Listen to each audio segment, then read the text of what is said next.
The Totally Trades program, can you talk a little bit about that and what that involves and how how young women can get involved or companies in that? I personally love this program because I grew up in a time when the occupational choices for women were more narrow. So it is a wonderful opportunity, supported both by the Maine Department of Education and Maine Department of Transportation, to encourage young women to explore hands-on all the kinds of occupations that might be available to them, particularly in the trades and technology. So these are day-long events held either at career and technical centers or community colleges where girls get to drive big trucks, big transportation trucks. They get to weld, they get to build things in carpentry, they get to set up cables for cable TV. They the range of all kinds of experiences that they can do to see if it interests them, and hopefully some of them will consider going into these programs and graduating from them. And even if they don't choose to go into that particular career field, they might do it as an avocation, a skill that they can have.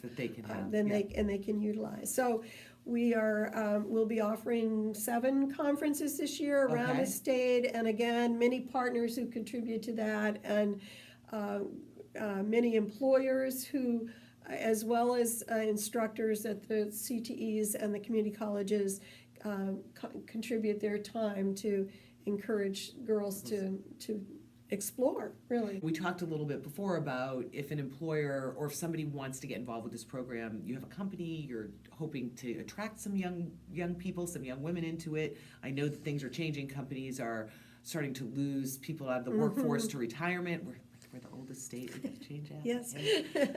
There are some different ways that you had mentioned that companies can get involved and help with this program, from funding the conferences, because there are obviously expenses with that, venues, event planning, or planning for the conferences themselves, but also collaborating with the companies to put some of these on at their workplace. Can you talk a little bit about what that would look like? Well, I think one of the examples of that is Jackson Lab, who has set up a program where we're going in and girls are getting the exposure to the kinds of jobs that are available there, and we do that in partnership with the Career and Technical Center in Hancock County. On our statewide advisory council, both Hardy Pond Construction and Chimbro. Can I say a woman-run construction company? Indeed.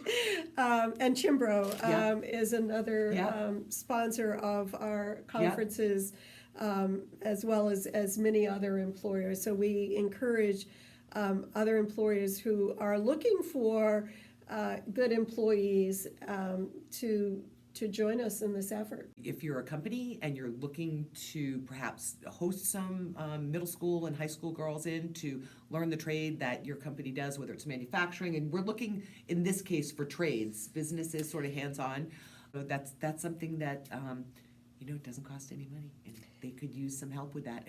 But of course, if you want to write a check, they can use that too. And the girls find out about it through their school, is that correct? Yes, work with the guidance counselors and teachers at the schools, and they're the ones who coordinate getting the girls there. So if somebody's watching this and they have a daughter in Maine that they might like to have take place, they should just contact the guidance counselor at the school, or? Certainly, and then there is a page on our website, and it will show all of the upcoming conferences. So that's another way that that might actually be the quicker way for somebody to find out. If there's going to be one in your area. That's right. Fantastic.